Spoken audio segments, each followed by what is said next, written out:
Welcome to Spine Chillers and Serial Killers.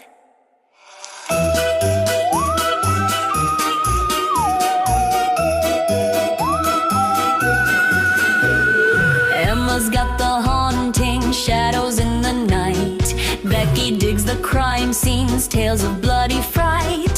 Tash just sits there wide-eyed, did that really occur? Laughing through the chaos of the creepy and absurd. Spine chillers and serial killers, where the ghosts meet the crime scene thrillers. Spooky, funny, strange, but true. They've got a nightmare just for you. Don't look behind you. Did you hear? Hello and welcome to this week's Spine Chillers and Serial Killers. I'm Tash. I'm Becky. And I'm Emma. Hi. Hello. Hello. Are you all right? Great. Yeah, all good. How's everyone? Yeah, same old. Nice. I'm actually annoyed at the listeners. Yeah, you tell them, babe. You tell them. I had a great idea via somebody else, but marketing it as my own, that the listeners who profess to miss us dearly interact with us and give us a little word or a little sentence that we have to drop into the podcast, and they'll know it's their little sentence, but nobody else will. And not one fucker messaged in. Not one person. You fuckers. So how could you do it this to is Tash? your last How could you? chance. If you want to do that, please send us a message and we will do it next week. But if you don't, then I'm never making a fun suggestion again. Oh, God. No. Threatening our listeners is not the way to go, Tash. I'm actually really annoyed. I'm really disappointed. I can slip in a weird word if you want. Well, you can, yeah. But the idea was the listeners did it. I know. And they knew that we'd read their message. I know, babe. And They're big meanings. They knew. She just middle fingered you all, Yeah. just so you know. You've really hurt her feelings. Really hurt my feelings. On the plus side, I did get quite a few messages good for you. that people like our new intro music. Oh. Don't be bitter. Oh, when you sent us the podcast to listen, I completely forgot about the new intro music. And then I was like, what's this? I did as well. Oh, I was excited. This is cute. I was like, ooh. I was putting the washing out Yeah. and having a little jiggle. Yeah, no, people said they like it. It's very, very nice. So I'm glad. I'm glad about that. Oh, yeah. And before I forget, I am going to Romania on Sunday, which I'm terrified about because I've never been on an aeroplane in my life. What? I'm so shocked that you haven't been on a plane before. For some reason, I thought you had. No, and I'm starting off by going on 4, so that's great. 4? Yeah, 4. What do you mean 4? 2 there, 2 back. I've got to go on 2 Oh. planes to get there and 2 planes Where's to the get first stop? Where are you stopping? Paris? back. Germany. Well, Okay. it might be the same plane you come back on. You don't know. Well, okay, but I've got to go through 4 takeoffs and 4 landings. Yeah, you'll be all right. You'll be up. You'll be down before you're up. Oh, I'll be down dear. before I'm up. I don't think she Okay. wants to hear that. That's because you've made that I'd- weird now. Because it's not far. It's not far, is it? It's a short flight, so it'll just be like. No, "Oh." yeah, they're nice and easy little flights. They're fine. And then have you been Yeah. to Germany before? Yes, with school once. Yes. Ah. I was going to say, if not, cross that off bucket list. Germany done. Does an airport count, though? Yeah. I'm going to Corfu. Where's Corfu? It's a Greek island.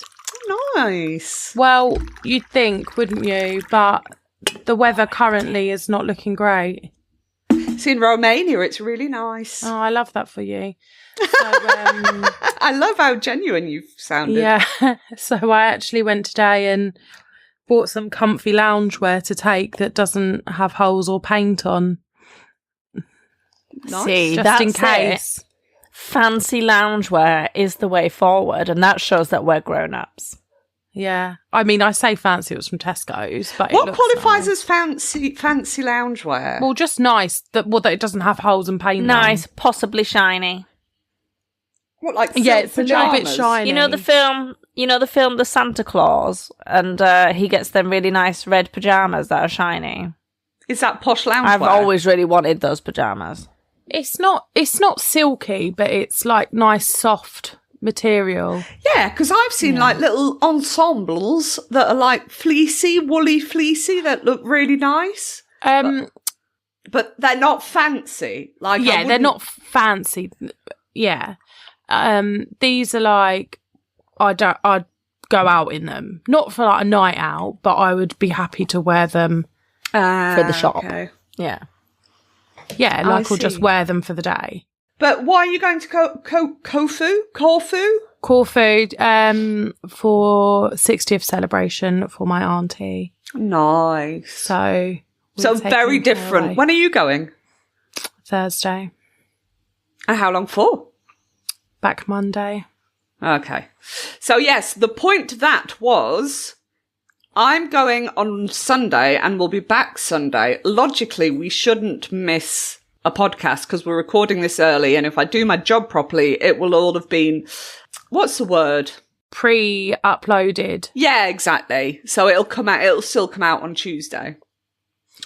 But depending on how tired I am, after chasing around street dogs and kill shelters and stuff for a week, I don't know. We might have to miss a week when I get We might back. skip a week so you can rest. Yeah. And catch up. But this we'll week. see. We'll see. We'll see how it goes. Yeah. Anyway, shall we crack on? Because that was riveting. Really boring. It was really boring. But Sorry. but also this is the stuff that people talk about. So real conversation. Indeed. Also, if people wanted it to be fun, then they should have sent in a funny fucking word. And I wouldn't have been negative. Yeah. Becky's Negative uncomfortable. Nellies we are. Becky's uncomfortable because we're being mean. She's like, don't I'm just be trying mean. not to cough. I'm doing my best. Trying not to cough.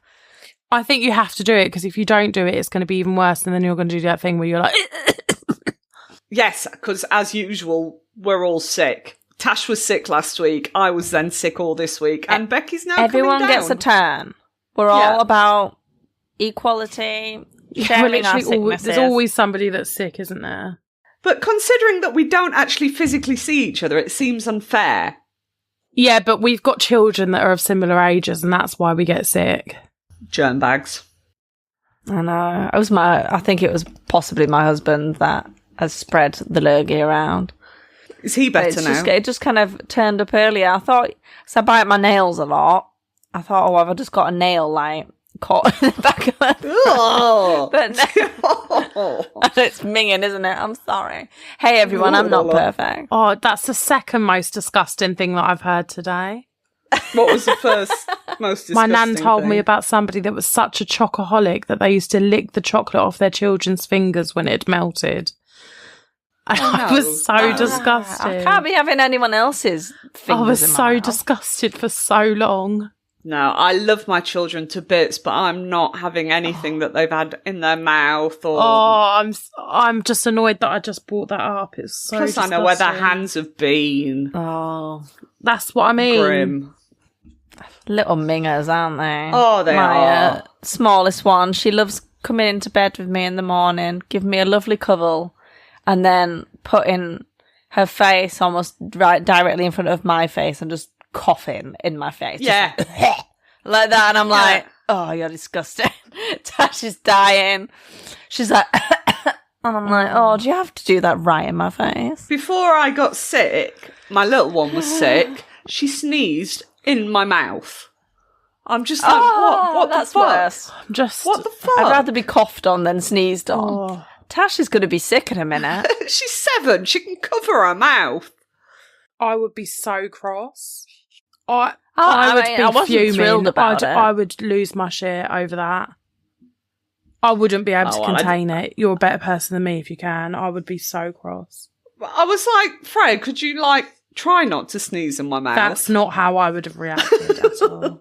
Why are you walking around with your mouth open? Are you an anglerfish? No, but she was like talking to me, so I'm talking, you know, and my mouth. Why am I an anglerfish? No. Oh, yeah, I suppose it does open when we're talking. Yeah, you did. I didn't know you were talking. I thought you just come up and you were like, sneeze in my mouth. No, we were talking. sneeze in my mouth. And then she obviously had a surprise sneeze while I was talking, Disgusting. and it was just like full on spit in my mouth. I never get a sneezes that are that much of a surprise. I always have a little they're coming. shortcuts. They're not surprised. You know always they're have like a coming. little short circuit where you go, or like you put the finger out like, wait a minute, I'm going to sneeze. Yeah.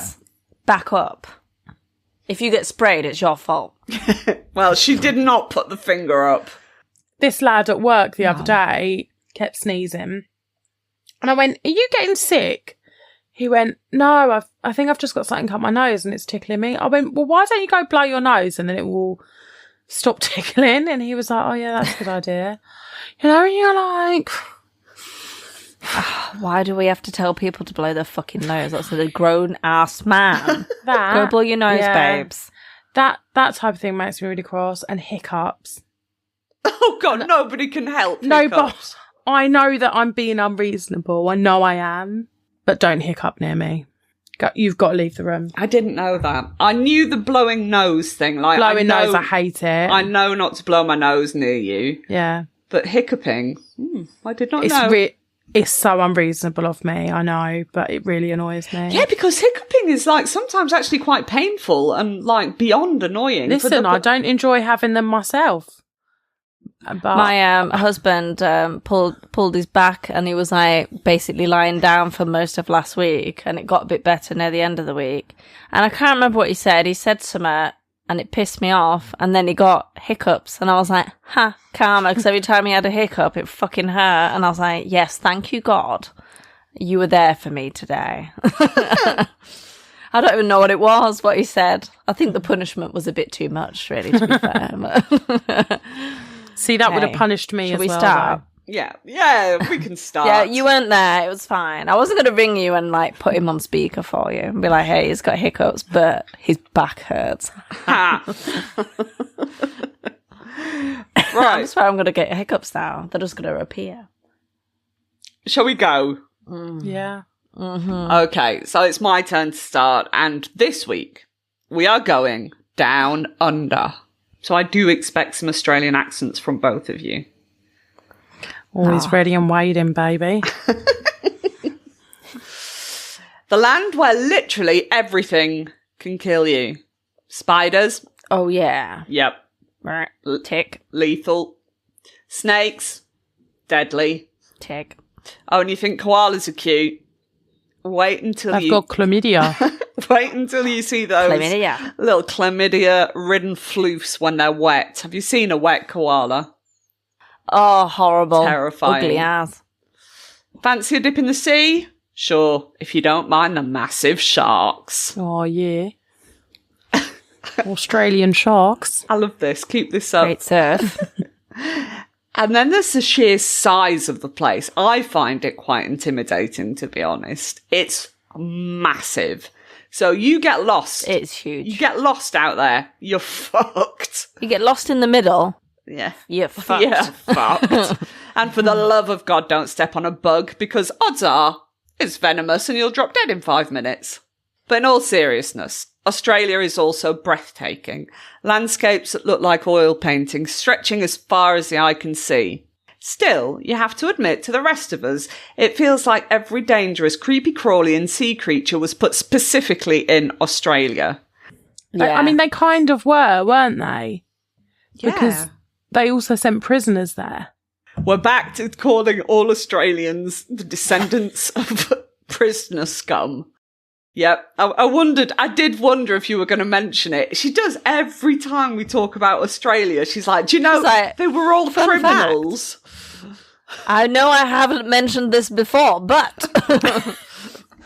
I didn't say all people there. Obviously, there are some that have migrated since those people. And there were the... Aborigines as well. Yes. Aboriginals. Native Australians. Anyway. Yeah. Even the kangaroos will square up and beat the shit out of you. You don't Boof. You don't want to fuck with a kangaroo. They You are. don't. But have you seen that video of a man who runs into water, I think it is, and this kangaroo's got his dog and he's like, not a chance in hell, mate. I have seen Loving that. these accents. I have seen that video. Yeah. You do. Right on the nose. Yeah. You sound very Australian. Thanks, mate. Yeah. So with all that non-supernatural stuff, that's terrifying enough. Oh, yeah, shit. Well, that's what we that's do. our podcast. Yeah, that's what we do. Oh my god, Australian ghosts are going to be fucking next level. You'd think Australians could catch a break with the spooks, right? Nope. Not a chance. Australia has had its fair share of ghosts and poltergeists, affectionately nicknamed Polts, which almost makes them sound cute. Yeah. Typical Aussies, mate. I'm going to shorten it, make it cute. This week, my story takes us to a small town in the Northern Territory, a place whose very name is enough to make you pause and shudder with terror. Ooh, We are going. I'm excited to hear where it is. We are going to the town. Excited. Of Bethlehem. That's not why. What? Not the right. It's just, Not the right country, babes. Or the continent. I know. We're not going to Bethlehem. We are, in fact, going to Humpty Doo. Where? Humpty Doo. Humpty Dory. Humpty Doo. Humpty Doo? Humpty Doo. Humpty Doo. That sounds Humpty made up. Doo? Like out of a children's book. Oh, no, Humpty Doo, mate, yes. Where's all that? That's where we got all the polts. I've got to stop. Slightly South African there. So bad, Just isn't snitched it? into South Africa. No, it's not South African, because South African is more like that. It's a bit slower. Oh my God. Honestly, we don't mean to offend anybody. I'd also like to say I do this all the time, even at work. Like, I literally just do an accent, but I do it so I'm bad. gonna say, I don't find it offensive. Offensive. All the American podcasts that I listen to do British accents all the time. They do. And they I do. know It's that my always accents either the are bad. Queen's English or "You're right, governor." Oh, yeah, like that. Cockney. It's always Nobody the same. actually talks like that. Nobody really talks like that. I know my accents are bad, and I'm sorry if they offend you. I think they're amazing. Do you? I think they're really cool. Yeah, I do. No, I think you're enjoy them mocking deeply. me. No, I really... No, I love them. genuinely, I think they're really nice. Thanks. Oh, I've just made your day, haven't I? Yeah, you have. Oh, bless you. I'm feeling a little bit needy at the moment. I need quite a lot of like love and, you know, like words of affirmation. So keep it coming. You girls. needed somebody to send in a fucking Yeah. word, didn't That's you? what I needed. And you didn't get it. And funnily enough, Oh, you got it. Humpty Doo was not the word. Nobody has sent Humpty Doo. This is a real place. Okay. Humpty. So let's get back to Humpty Doo. I want to know what goes on. In Humpty Doo. When Jill Somerville, her partner Dave Clark, and their mate Murph Yeah. moved... Murph? Yeah. They moved into a 4-bedroom house on half an acre just south of Humpty Doo in August of 1997. Right. I know it happens, but it's always some weird threesome, isn't it, involved? I know they might not be having a threesome, Yeah. but I also think this situation is a bit weird. And it gets a little bit stranger as well. like, as much as you both love me, if none of us had kids, you wouldn't be like, come and live with me and my husband. Let's buy a plot of land. I don't know. No, it's a bit weird. That was a bit rude, Becky. No. No, it's See, a bit I'd weird. have you, Why Tash. would you do that? I'd That have was you. the point where you would say, actually, no, Tash, I'd love nothing more than to live with you. Yeah, you were going to come and live with me. Yeah, I didn't want to live with I'd Becky all anyway. three of us. I'd live together, all three of us. Yeah. But I wouldn't live with him like my husband and someone else. Yeah, that's He's my point. hard enough to live with, Yeah. but in a good way. She's trying to dig herself out here, Tash. You now know the truth. I know she loves me, it's fine. Yeah. I'd get you a granny annex, but I wouldn't live with you in the same house. Get your That's little fine, granny I'd take annex. that. Yeah. Yeah. So, Somerville, Clark, and Murph live together. Yeah. Jill Somerville. Murph sounds like a dog. Well, no, it's their mate Murph. Mouth. So they move into this 4-bedroom Okay. house on half an acre just south of Humpty Doo in August of 1997. Everything seemed perfectly normal. These weren't the sort of people you'd expect to spin ghost stories. They were down-to-earth, hard-working, just regular people. The place itself was unremarkable, the kind of home you'd picture barbecues and beers on the lawn, not demons chucking spanners at your head. No. To be honest, when I think of Australia, I was actually surprised because I thought I don't associate scary stories like on our podcast with Australia. I think this is probably the first time we might have had an Australian ghost. Yeah, maybe. Yeah. I I just associate don't- scary animals, scary things, but not scary ghosts. Yeah. A few months later, a second couple, Andrew and Kirsty Agius, moved in, bringing their 11-month-old daughter Jasmine. Okay, so this is given homestead. Are they moving into the same house? Yes. It's giving cult. Cult or community. Oh, that's what cults say. Oh my God, Tash, you're going to start your own? This is a community. We all come I'd love together. nothing more than to live in a little community in a big house with loads of women and children and no Yeah. men. And then we all get a night off and we get to go shag our men and then come back. Lovely. Snoo. Yeah. So, okay, we've understood that's 5 grown adults and a baby, all crammed under one roof. Wild, but fine, it works for them. It's working for them. It was the 90s, you know, cool. Australia's fine. expensive. Well, there we go. Anyway, it was fine until it wasn't. Well, yeah. Because almost as soon as the Agius family arrived, the atmosphere changed. It was like the house had been waiting for them. And once baby Jasmine was in the picture, things got spooky. Oh, baby Jasmine. One night they were all sat on the front porch watching a storm rip across the sky. That's when it started. Out of nowhere, Nice. tiny stones began pelting them, little pebbles raining down. At first, they laughed it off, thinking one of their mates was hiding in the dark, pulling a prank, because they haven't got enough friends already. They've got extra in the bush. So just in case. Yeah. I don't think I'd ever laugh if someone started throwing pebbles at me. I wouldn't be like, ha ha I'd be like, ha. what the fuck are you doing? What are you doing over there, Derek? Get out the bush. But the pebbles kept coming, stinging their arms and shoulders. Eventually, they gave up and went inside, but the stones followed. Now they were dropping from just under the ceiling, clattering onto the table, bouncing off chairs, scattering across the linoleum, until the whole floor was covered in gravel. Scattering across what? The linoleum. What the fuck is that? Floor, it's a type of floor. It's like a plastic floor. Oh, lino. What, like lino? Yeah, yeah, it's linoleum. the proper name. What was that? She was like, you say it that way, do you? I just think I'm amazed. You say it the loser way.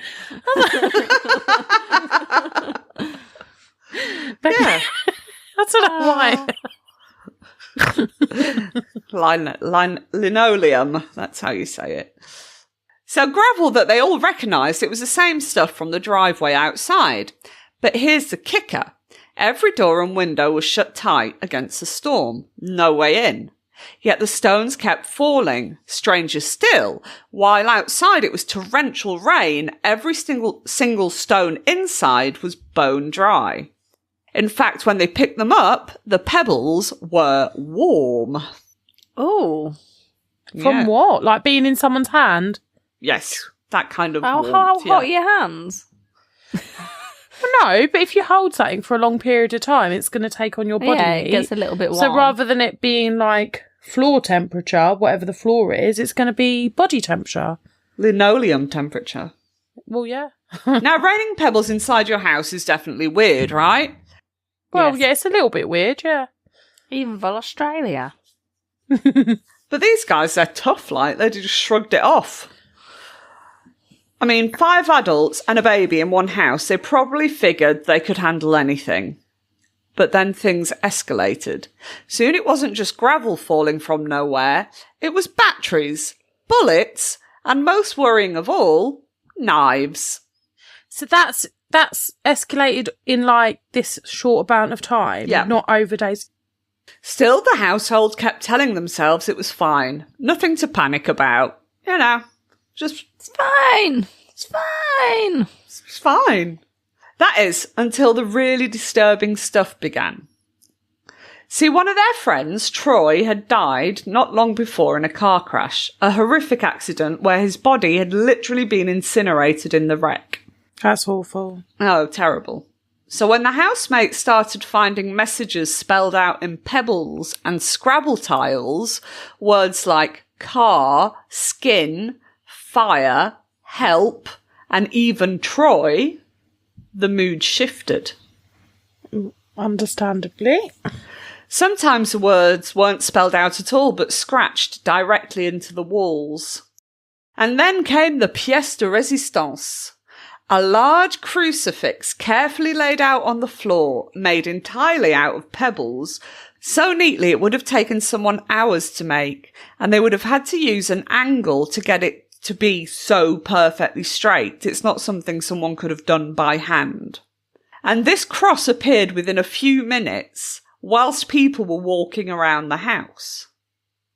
Sorry, had you confirmed whether this was happening all in the same evening? This is over like a few days. Okay, fine. But still escalating relatively quick. Yes. Fine. That was the moment the housemates realised that this was no ordinary haunting. If the knives hadn't convinced them, the pebble cross did.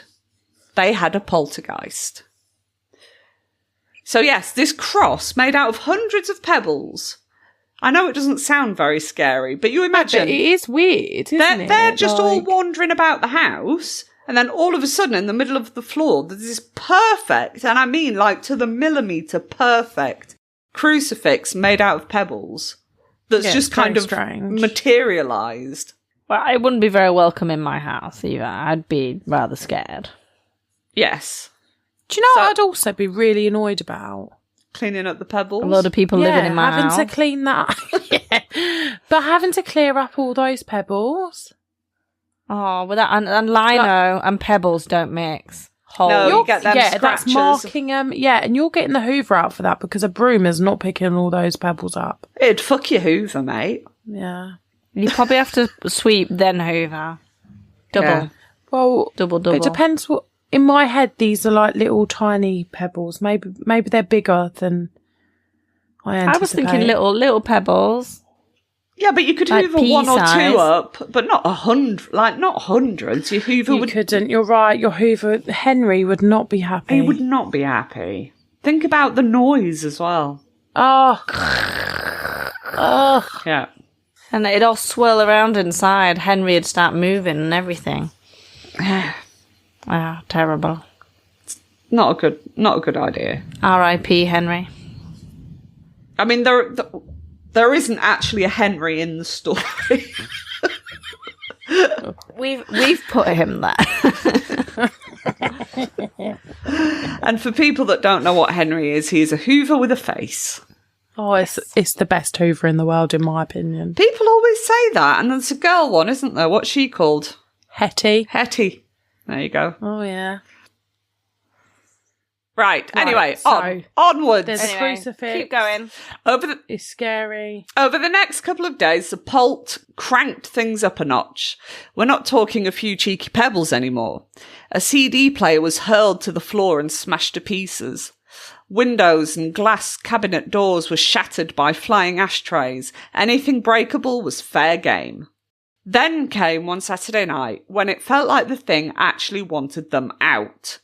Stones rained down in a blizzard, appliances were ripped from the shelves, mattresses were thrown around, and the creepiest of all, sinister scraping noises began inside the walls, like something was crawling its way through.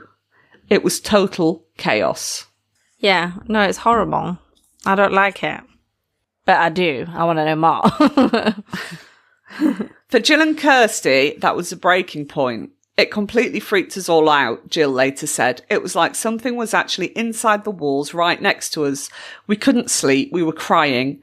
We would have left the house, but we had nowhere else to go. Now, these weren't particularly religious people, but desperate times called for desperate measures. It was time to call the church. And they'll do nothing. Yeah. Again. Or maybe the Australian church does. Let's wait and find out. Find out. The first thing Father Stephen D'Souza from Darwin's St Mary's Cathedral did when he arrived was a good old-fashioned walk-through of the house. Nothing spooky yet, until he reached the kitchen. On top of the microwave sat a steak knife. Harmless enough. He turned to leave and suddenly one of the housemates shouted, "Father!" He spun back just in time to see the knife flying straight at him. No one was close enough to have thrown it. There was no time to dodge. This thing was about to nail him right in the chest. Oh, God. Half a metre away, it just stopped, like it had slammed into an invisible wall, and then it clattered harmlessly to the floor at his feet. Unfazed, the priest exclaimed he'd seen this sort of thing before, back in India, where he'd dealt with other infestations. His take on it? A restless spirit had latched onto the house, maybe drawn by trauma, because of their friend, who died, or maybe because one of the tenants was unknowingly a natural medium. I know. Using age-old Catholic rituals, he attempted to bind the entity, reassuring everyone that in his view it was unlikely to actually cause physical harm and would wear itself out or go with the unknown medium when they moved out. Which is fine unless you are the unknown medium or if the medium was the baby. She's 10 months old. She ain't moving out anytime soon. No. Poor baby. Yeah. And I bet the baby can see everything. Because babies do, don't they? They can see. Yeah. He did say prayers should bring a little bit of respite. And sure enough, the household got 3 blessedly quiet days. For a brief moment, they dared to hope that it was over. But that would be a very boring story. So, of course, it wasn't. The craziness came roaring back, and it was nastier than ever. Next up to try and help was Humpty Doo's parish priest, Father Tom. Oh. Father Tom English, in fact. Oh, so we've got Australian Tom here, and they've got English Tom. Yeah. Ah, I'm glad. A man of the cloth, which our Tom is definitely not. No. Anyway, brave man, because what he walked into was pure chaos. On his very first visit, he watched objects flying through the house in ways that flat out ignored physics. A pistol cartridge literally dropped out of thin air and landed at his feet. Other objects came crashing against the walls, flying out of rooms that nobody was in. Even outside, things were pelting down near them. Now, Father Tom wasn't exactly seasoned in this kind of supernatural pest control, but he gave it a good go, bless him. Aww. He blessed the house, splashed holy water about, trying to put up some holy boundaries in place. But instead of calming down the poltergeist, it made it go absolutely feral. Yeah, that can happen, can't it? It was pissed. Everything went berserk. Father Tom later said objects were flying around the place like missiles, and when he finally tried to make his exit, a medicine bottle came hurtling out of the bathroom at him, like some kind of spiteful farewell gift. He left behind a crucifix and a Bible, hoping that they may offer the residents some protection. But as night fell, the Polt decided to make a point. It hurled Father Tom's crucifix and Bible around like toys, smashed a container of holy water against the wall, and kept up relentless banging and scraping that lasted all night, leaving the household utterly shattered. Holy water, it turns out, just made it angrier. So that was Father Tom. So the ghost was like, "This shit needs out!" Ah! It did like a proper little paddy. Full-on poltergeist tantrum. The next brave soul to give it a go was a Greek Orthodox priest. And he didn't mess around. This guy casually set up an altar right there on the kitchen table, blessing each room one by one, and reading passages from a massive black book that looked like it belonged in a horror movie. The housemates watched, wide-eyed, as the atmosphere in the room grew heavier and heavier. Then, suddenly, the priest himself was attacked. An invisible force tried to wrench the book out of his hands and twist his right arm up behind his back. Imagine standing in your own kitchen, watching a man of God locked in a wrestling match with thin air. That's wild. Not fun. By the time it let go, he was drenched in sweat. His face was ashen. He slumped into a chair, utterly drained, and admitted that whatever he'd just faced, it was tougher than anything he'd gone up against before. They don't fuck around in Humpty Doo. No, they don't. Word of the Humpty Doo house didn't stay local for long. The sleepy residents soon found themselves headline news. Jack Ellis from the Lichfield Times and his crew popped round. They got pelted for their trouble, and the story went off like mad. Radio stations from Perth to Scandinavia were ringing day and night. In desperation, the group signed an exclusive with Channel 7 for a measly $5,000, hoping the cameras would protect them from the media circus and finally capture proof. So they've signed an exclusive. You can have the story. Every other fucker's got to leave us alone. But Mr. Polt wasn't having it. It played cat and mouse with the TV crew, waiting until every camera was pointing the wrong way before throwing its tantrums. Fixed cameras recorded nothing but empty rooms until their batteries died. As soon as the cameramen walked up the path with replacements, the house would explode into bangs and crashes. Messages like "no cameras, no TV" and "pig camera" began appearing on the floors and walls as if to taunt them. After days of round-the-clock filming, they managed to catch just 3 measly objects in motion. A baby's bottle dropping off a microwave, a pistol round landing mid-air, and a plastic lid sailing out from behind a cupboard. Meanwhile, Channel 7's ratings soared, but after a week, their city producers pulled a fast one. Basically, they faffed with the footage and edited it all to try to prove that Kirsty was the one throwing things herself. So overnight, the haunting was pronounced a hoax, and the crew packed up, leaving the tenants absolutely skint, so they never got their $5,000. Exhausted and furious because now they were like a laughing stock. To be noted, the cameramen that had been recording all came out believers.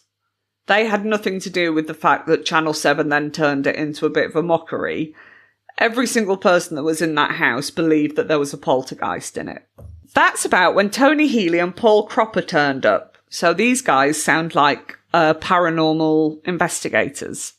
So instead of smug sound bites, they brought printouts of earlier Australian poltergeist cases. And slowly, the walls came down. Murph, the glowering biker, softened. Andy, the shaved-head tradie, stopped scowling at the media bastards because they just did not want anything to do with media after that at all. So once they realised that these two guys were not the media, they chilled out a bit. Jill and Dave turned out to be quiet, practical people. Kirsty was intense but friendly, far from the lazy drunks the tabloids had painted them to be. They were competent, grounded, and just desperate to be believed. Tony and Paul slept on the lounge room floor, and over 5 days were showered with about 30 objects. Pebbles rained through the solid ceilings, bullets and light bulbs appeared from nowhere. A crucifix that had been left by Father Tom became a regular boomerang, vanishing off the mantelpiece only to smash into a wall somewhere else. Once, a pistol cartridge dropped vertically onto Paul's leg, while every other person in the room was in plain sight. Another time, a little brass plug fell between Tony and Kirsty while she was holding a newspaper in both hands. Even hardened journalists from the NT News and ABC Radio walked in skeptics and walked out pale believers after mugs, shells and remotes whizzed past their heads. Theories sprouted, but no one could understand why the household was being tormented like this. Whatever it was, it seemed to listen to their conversations and toy with their fears, to try and hit them where it hurt, talking about their dead friend, for example. The housemates at this point were so fed up they challenged it out loud. "You're not Troy, you piss-weak bastard, why don't you just fuck off?" After that, all references to Troy stopped. Over time, they learned to live with the entity, even to provoke it into tantrums with prayers from Father Tom's Bible. A bit like a party trick. Do you want to watch me piss off me poltergeist? Nice. Yeah. It's funny what people can get used to living with, isn't it? Yeah. Despite everything, they refused to be driven from the house they actually loved. It had a big garage, poolside bar, space for everyone.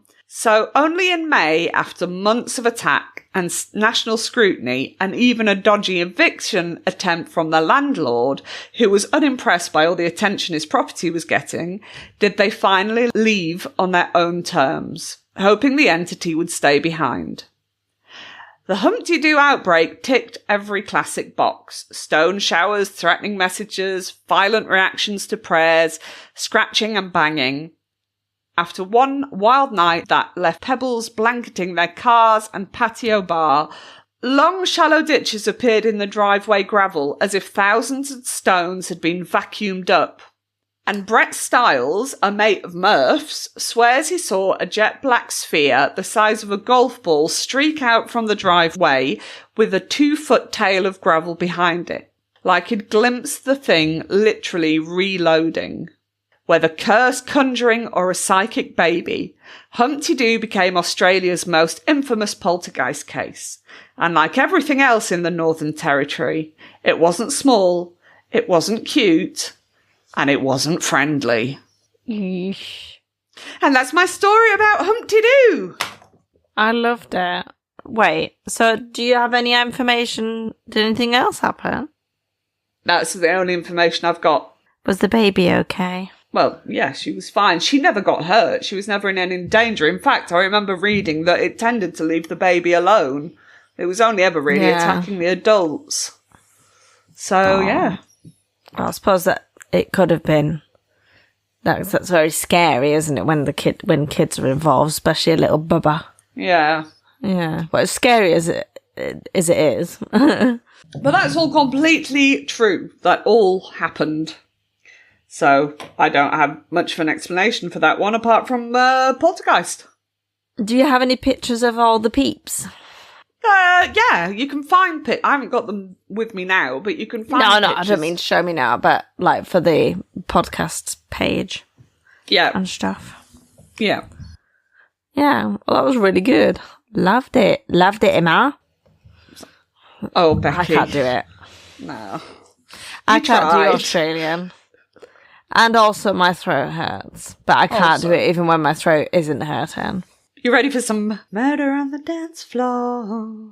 Can not feel the groove, DJ. So my story this week is about the Bender family. In the late 19th century, Lebec County, Kansas, was a place of both promise and hardship. It was classic frontier America. Yeah. Wide open spaces, dirt roads, and a way of life built around farming, faith, and community. Most people that lived there were homesteaders and tradesmen, relying on the land for survival. Wheat and corn were the lifeblood of the region, and families worked long days just to make ends meet. Towns like Parsons and Oswego weren't just dots on the map. They were lifelines. Churches and general stores and rail depots served as social hubs. So everything was so far between that these little towns were really needed for people trading and travelling and stuff, so that they had somewhere to rest because it's all very, very, very rural in between. And when the railroads arrived in Parsons in the 1870s, it brought with it a wave of change. New faces, new goods, new opportunities. Lebec County was no longer just a rural outpost. It was becoming something bigger. But behind that hopeful frontier spirit life was still really harsh. Isolated homesteads meant that neighbours had to depend on one another, not just for help, but sometimes for survival. Oh dear. Access to doctors and schools was limited, and the weather was unforgiving. So Lebec County was officially established in 1867, just after the Civil War, and the US government was actively encouraging westward expansion, offering cheap land and a fresh start. And people came, lots of them. Between 1870 and 1878, the population nearly doubled. According to Kansas State Board of Agriculture, the number of residents grew from just 10,000 to over 17,000 in just 8 years. So a big boom. Wow. Big boom. I swear I'm getting to murder eventually. This isn't just a history lesson, little geography. I find it fascinating because it was really tough when you think it was such a hard way of living. God. And it's so, America's huge. It's huge. And you've got like every weather. You've got Alaska, super cold. You've got Florida, wet, the Everglades, all this, the Wild West, all dusty and deserty. It has everything. It has all the Pokemon. If the Pokemon were real, they would all live in America. Yeah, a few in Australia, though, to be fair. A few in Australia have good Pokemon as well. But not everyone that came to the area had good intentions.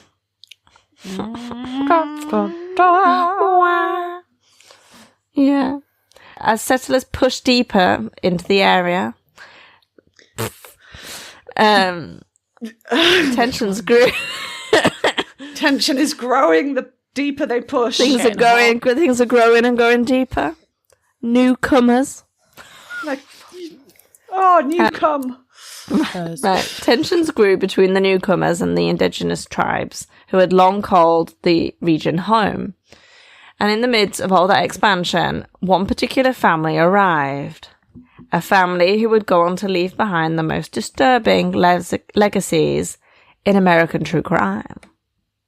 Oh. They were known as the Benders. Oh, dear. Bender family. Now, there were signs early on that the Benders weren't like the other settlers. For one, they chose to live near a strange little settlement, a spiritualist community that believed the dead could communicate with the living. Seances were common, and paranormal beliefs were the norm in that little settlement.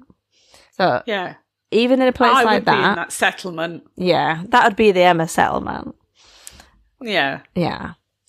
So even in that little settlement, Kate Bender stood out. She claimed to be a psychic and a healer, and some believed she could speak to the dead, but she also preached about free love, which was very forward for the area and very radical for the area at that time. And even among spiritualists, her father, John Bender, was often seen laughing at nothing in particular, like he was having a good old jolly joke with a ghost. Crazy old John. Yeah.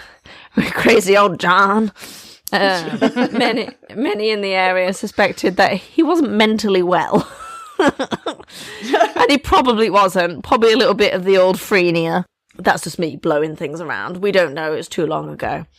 And then there was Elvira Bender. Brilliant name is Elvira. I quite like that name. Yeah. Elvira Bender, sometimes called Almira. She was really cold and unfriendly to the locals. Hang on a minute. What do you mean sometimes she was called Elmira? Did people just decide I'm just going to change your name? I don't know. I think people just couldn't pronounce it properly. It's like you guys one day just turned up and you're like, all right, Gemma. You know what I mean? I think so.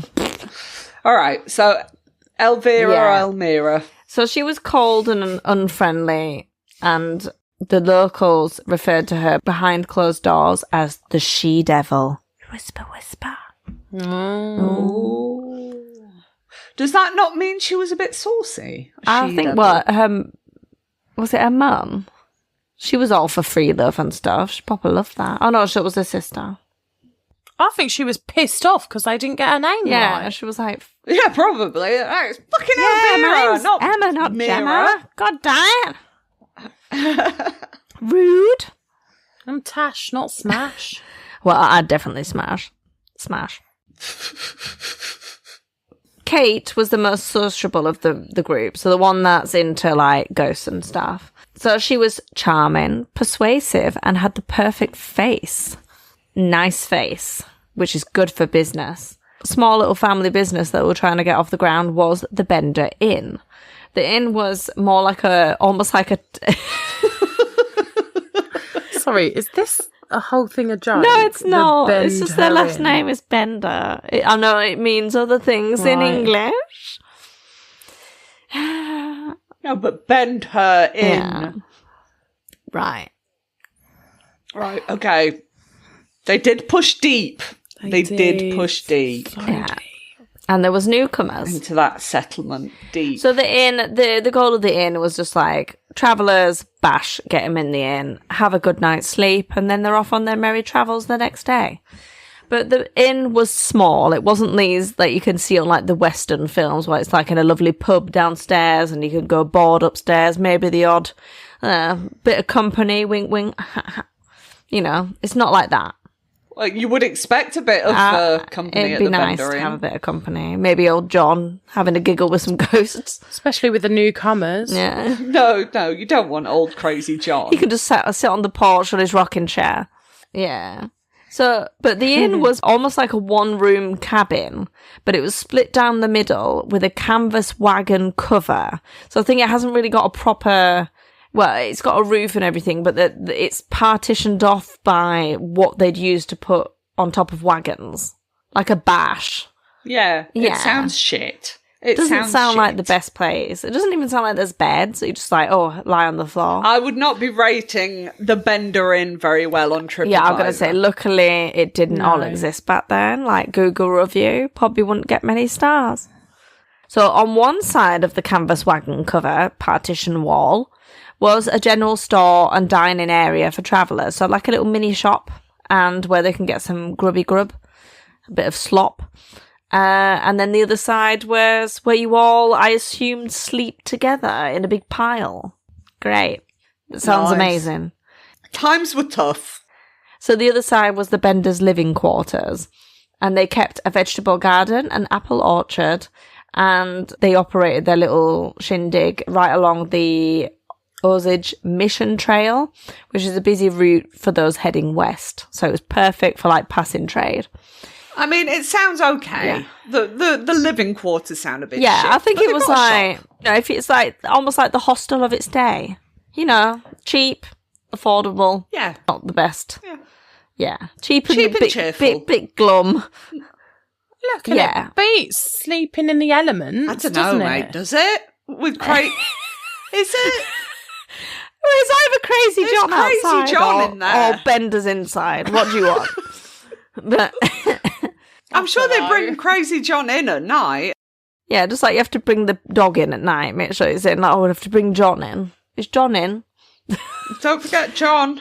Yeah. Don't leave him outside again. He'll get mildewy. So Fuck's sake.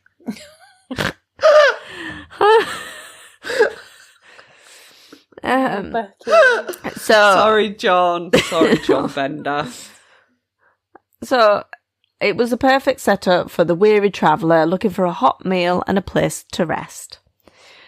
But for some, checking into the Bender Inn would be their final stop. Ever. Oh, murdering. Yeah, like, doo-doo. H.H. Holmes. At first glance, the Bender family's roadside inn seemed like a welcome rest stop. But for those who stepped through their doors, really suspected that they were heading straight into a nightmare. Travellers began disappearing, one by one. Stories of guests who entered this particular town were never seen again. And some visitors swore that something about this particular inn just fell off. It's Crazy fucking John. I know. Sounds off. Just talking to himself and laughing to himself on his little rocking chair on the porch.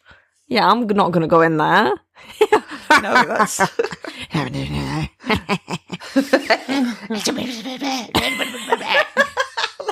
funny. It's exactly the noise. Well done. Mildewy John. Right. Oh, right. One man, William Pickering, recalled that when he sat down at the family's dinner table, he noticed strange stains on the canvas behind his chair. Ugh. And he was like, "Ooh, I'm not sitting there. The stains." So he refused to sit where they told him to. It's all the newcomers. Kate was like, "Waha," suddenly brandished a knife and threatened him. And he was like, "Whoa." Did you just say waha? Waha. Yeah, that's what she said as she Waha, brandished knife. the knife. If I was brandishing Waha. knives, that's what I would say. Waha. Okay. As you can tell, I've got a lot of experience of brandishing knives. Then Pickering was like, "Oh no, nope." And he fled in terror. And he would later realise just how close he became to being a victim. Oh. A Catholic priest, Father Paul Ponzigalone. Sounds right. Ponzigalone. This is a hard word to say. Ponzigalone. Yep. Had his own brush with death. Sorry, Father Paul. While visiting, he spotted John concealing what very much looked like a hammer as he was like coming in to settle into the hammer, smash, smash. And he was like, "Ooh, I suddenly feel a bit uneasy." So uneasy, he invented an excuse about needing to tend to his horse. So he ran outside, got on his horse, ran away, galloped away. Clever priest. Likely saving his own life, so good Father Paul. But not everyone noticed these warning signs. The Bender family had a routine, cold, calculated, and horrifying. The guests were offered the seat of honour, the one that was refused by William Pickering earlier. Because of the dodgy stains. Because of the dodgy stain. And when they sat there, they had their backs positioned against the canvas divider, the one with the stain. As Kate kept them busy with her charm and beautiful face and conversation, one of the men quietly waited in the darkness just beyond that curtain. Then came the strike, a crushing blow with a hammer to the back of the head. And here was the true horror. The chair sat directly over a trapdoor, Oh. Sweeney Todd style, Don't and like once the it. victim collapsed, stunned or already dead, the panel beneath them would swing open and the body dropped soundlessly to the cellar below. Fuck. Smash. Done. How horrific. Efficient. I mean, it was very organised. I think efficient. Yeah. Yeah. They thought about that. They were fed up of taking bodies downstairs all the time. They were like, how can we get them straight from up there to down here? Oh, Boom. trapdoor. Trapdoor. Bish, bash, bosh. Do it. Yeah. So that's where the rest of the family waited. So there was other people in the family that I haven't really mentioned because their names have been lost to history, but there was quite a couple of them banging around. There was at least 2 other men and then a couple more women that were just like there for all the getting rid of all the body bits. How are the women getting rid of all the body bits? Yeah, I'm getting that into it in a minute. Okay. It was there in the blood-soaked dirt beneath their house that their throats were cut and their bodies were left to bleed out. In that way, they leave the upstairs floor quite clean, really, Yeah. compared to what it would have been if they'd done it all upstairs. I mean, a bit of splatter. Yeah. So, yeah, they were left to bleed out and they're leaving the upstairs floor quite spotless, ready for the next guest. So afterwards, the valuables were stripped away. The corpses were buried in shallow graves. Sometimes they, what's the word? But cut them up a little bit first. Okay. What's the word? Cut them up a little bit before. Hung, drawn, and quartered. No. Quartered them. No. That's torture. Chopped them up. Chopped them. Amputated. It's something like disemboweled, but it's not Dismembered. Dismembered. Dismembered. Flipping heck. Do we have a true crime podcast or do we not? Yeah, so they buried, they had a horse, nab the horse, sell that at the market. All their little travelling bits, couple of coins, boom. That's all in the pockets of the Bender family now. It's theirs. So, The corpses were buried in shallow graves out in the orchard, the earth marked only by the trees that swayed in the Kansas wind. So for nearly 2 years, the grisly machine of death ran smoothly. People visited and didn't come out. Did nobody think, where are the Benders getting all these horses? I think they took them out far away because they didn't have to go back through the town. That they could have gone like a bit further away. I don't think there were so many horses because a lot of people came on the train. Oh, okay. It was on the train tracks. It was only the odd horse. Okay. Like, not a suspicious amount of horses. It'd be like now with cars. It'd be like, where's Becky getting all these cars from? Yeah. That are never in her name. Why does she keep going, waha? Yeah. Waha! With her knives. Have you not heard of waha knives? No. Good make. So, for 2 years, this continued. Booming business. And it might have continued if I'm having a stroke. The Bedenders. If the Bender family hadn't chosen the wrong victims. Always happens. In 1872, a man They called got cocky. George Longcaw, and his young daughter went missing near the inn. Oh, that's shit. Months later, their friend Dr. William York went out to find them, but he vanished too. Oh my God. Suspish.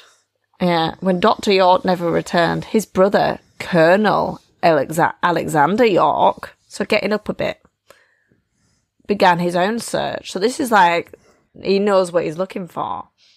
And suspicion grew with every passing day. The trail led him eventually to the Bender family's door, and they greeted him warmly, assuring him that his brother had probably fallen victim to the Native American raids. Just blame the natives. Just blame the natives. Nothing to do with us. And the genitals had the natives.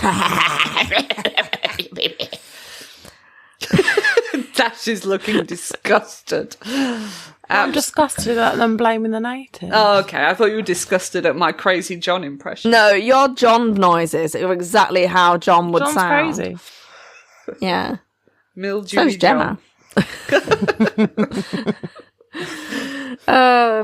Mildew. That's how we smell about. I bet. Mildewy and cheesy. Oh yeah, they said that he had probably fallen victim to the Native American raids, but York wasn't convinced. He was like, "No, this is suspicious."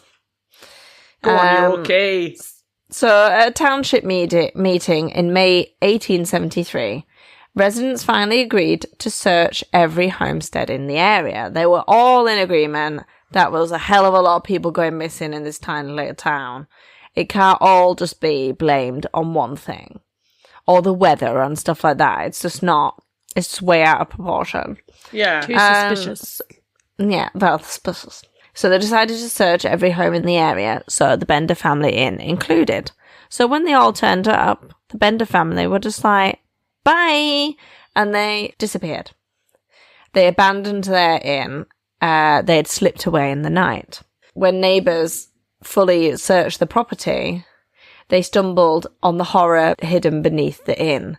The trapdoor creaked open to reveal a cellar smeared with dried blood. And soon investigators began digging around the property and in the orchard, and one by one the bodies surfaced. At least 11 victims were unearthed, including George Longcaw and his daughter, and Dr. York. Oh. A manhunt was launched immediately, but it was too late. The Bender family had vanished. Swallowed by history. Some said that vigilantes caught and executed them in secret, and others insisted that they had fled the country. But to this day, their fate remained unknown. But the most popular theory was simple. Many believe that the Bender family never made it far, and that locals formed like a vigilante group and tracked the family down, captured them, and delivered their own justice. Well, I should hope so. Some say that they were hanged from a tree and their bodies left to rot in the prairie sun. Gross. Others claim they were shot and buried in unmarked graves or burned until nothing was left. It was the Old West, after all, and justice often came swiftly and without paperwork.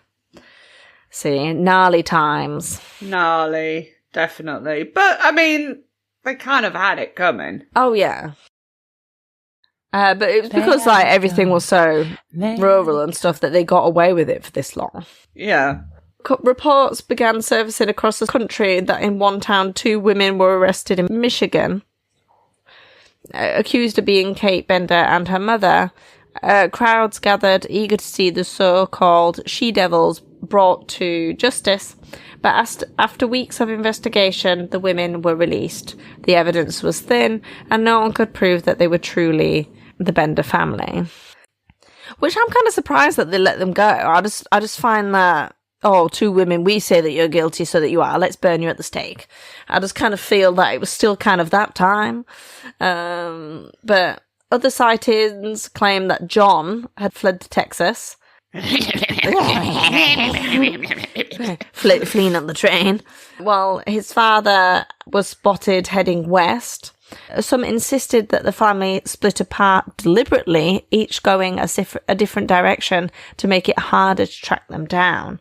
And if true, it meant that the bloody Benders, as they were nicknamed, could have blended into society living under false names.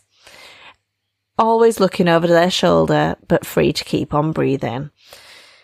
Then came more rumours that they'd all left the country, saying that they'd gone to Europe, but others speculated that they'd vanished to Mexico, where the law was that they could get away with even more stuff, saying that the law was thinner over there, and the frontier offered cover for people with blood on their hands. And then there was the strangest theory of all, kind of, that the Benders weren't even that. They weren't even family, that Ma and Pa and John and Kate weren't even family at all, but strangers who had just taken on new names and staged their identities. And if that's true, then every wanted poster, every search party and every attempt to identify them was doomed for the start, because they were already under the fake names. In the end, no one knows what became of them. They were sighted everywhere and nowhere. They just kind of slipped into the shadows of history, leaving only rumours, legends, and their orchard of graves behind. And to this day, the Bloody Benders remain America's first serial killer family on record. Boo, boo, boo, boo. There we are. Crazies. Yeah. And they got away with it. Yep. But I saw quite a few articles that were a bit like, they could have been caught and the paperwork wasn't there. Yeah, there's no proof. We would have had trace of it. Yeah. And then others are saying, that it might have been, over the years, the stories told again and again and again. It becomes more of a legend than, the truth kind of mixes with a good story. No, they definitely did all that. And then I've got pictures of their cabin, which looks very creepy. Just what you think it's going to look like, that's what it looks like. It looked nicer than what I thought it was going to be fair, but still looks pretty creepy. When I said what the women doing with the body parts, you never told me. Oh, they were just helping, chucking them and then, disposing them and that. I was, going to be they're serving them up for the next one. That's what I thought was going to happen. That's why I was when you expecting first started the go. story. I was like, it's going to go all Sweeney Todd. The American Sweeney Todd. That's what I thought. Yeah. So anyway, that's my story. Thanks, Becky. Good story there. It was a little bit less, even though it's still really sad, it's a little bit less depressing than some of it doesn't most get of the me other when nights. it's really old. Yeah. Just seems too far away. I And like I agree. say, I don't know how much of it is completely true or not. The years were beginning with 1-8, so it was a long time ago. The Titanic hadn't sunk yet. It's a long time. That iceberg was just minding its own business at that time. Hadn't committed the crime. Yeah. Yeah. Well, there we are, everyone. What do you think about that? Have you got anything for us, Tash? Yeah. Who would like a ChatGPT story? Me. So, I had some feedback that apparently last week's story was giving erotica. It was. It was. I think we were just turned on. Were we ovulating last time? I think you're all horny fuckers, and therefore I'm going to indulge you. Yeah. Did anyone else say it was giving erotica Yes, then? someone did. I think your voice as well gives it. You're just A like... couple of people did say that. So, yeah. Here we go. Buckle I'm up. going to give you what you want. Oh, yeah. This story is called New Calab. Lena and Drew prided themselves. Drew. Are you fucking joking? It's just a chat GPT names, Drew. Oh, yeah. Lena and Drew prided themselves on shooting content with a touch of class. Velvet curtains, candlelight, vintage settings. Their fans ate it up. Artsy porn, as Drew liked to call it. Drew.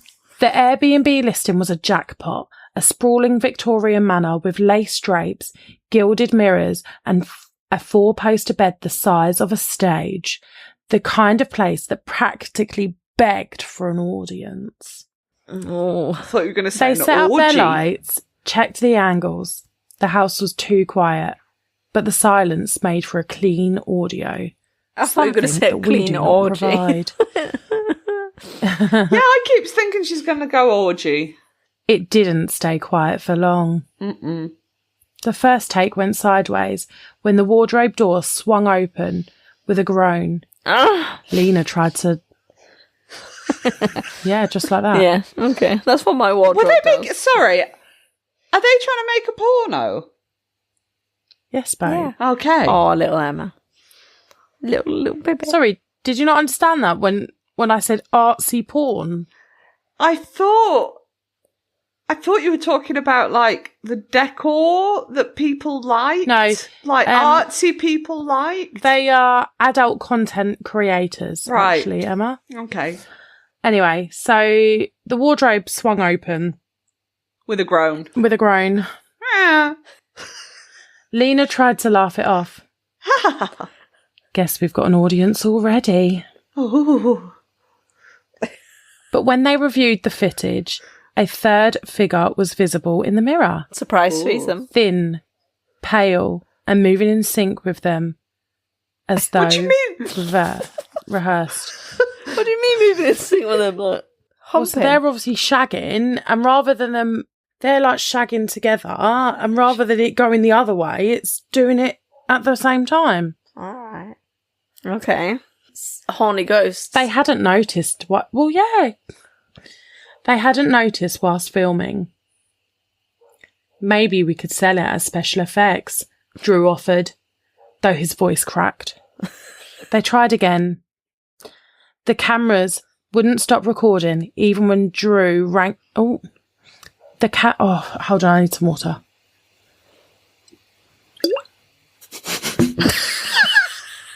That wasn't a sound effect. That was Tash's fucking water book. It's because I've got a really big drink. Blop. Blop. They tried it again. This time, the cameras wouldn't stop recording. Even when Drew yanked out the batteries, the angles shifted without their touch. Slow zooms, cinematic pans. Oh, that weird The porn chandelier music. swayed above them. Yeah. Yeah. Dripping wax in time with their movement. Then the comments appeared. Not theirs. Not no chat window open. Just scrolling text across the screen. Closer. Louder. More. Faster. Better, faster, stronger. Make it better. Move it faster. Makes us stronger. The names were wrong. Outdated, like gravestones. Edwin, 1842. Morning Mary. The window in grey. Oh, the widow, not the window. It's like, why is the window getting involved? It's like, Hello. I'm the window. Just like the tree in the play. I'm the tree. That one kid that's really shit at everything, so they just whack something on it. It's like, So you're the tree or the rock. Tree. You're playing the window.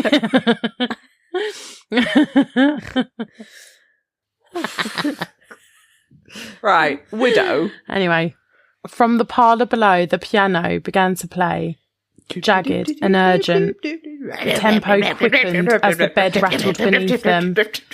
Drew, stop, Lena whispered. They're still shagging. Yes, Already? I'm coming already, are you? Just stop. But the house didn't let them. Invisible hands pinned them, posed them, moved them. They weren't performers anymore. They were props. The mirror filled with pale faces pressed against the glass. Eager voyeurs in endless rows.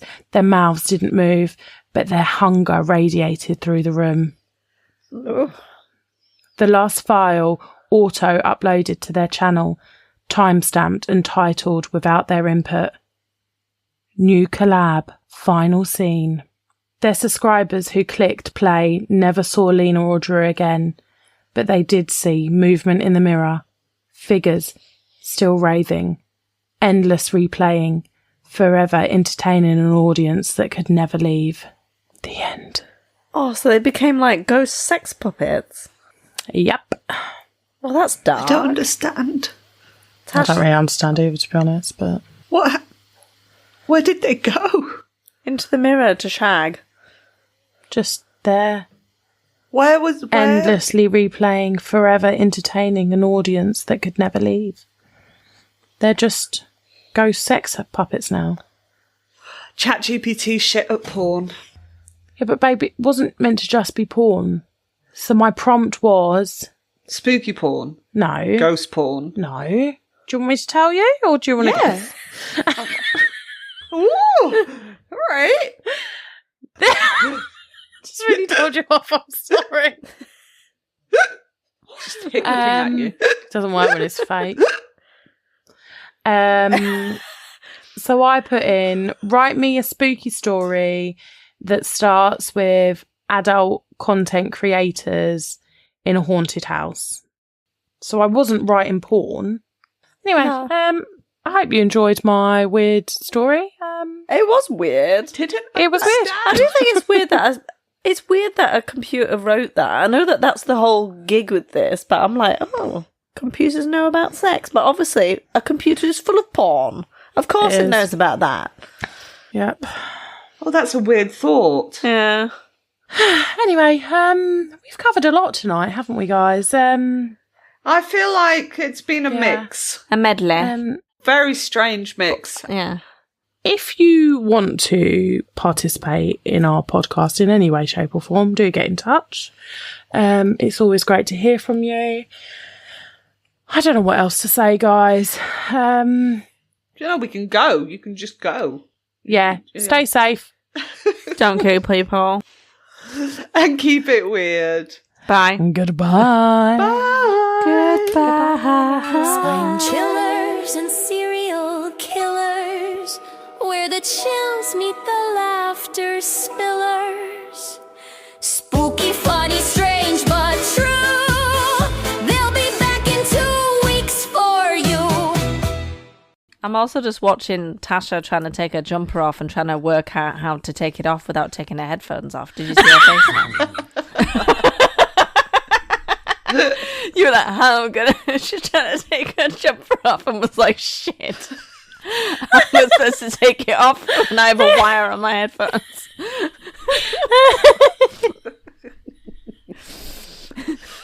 Yeah, it's Sorry, hard. this is a podcast. You can't see what we're doing, but it was very funny.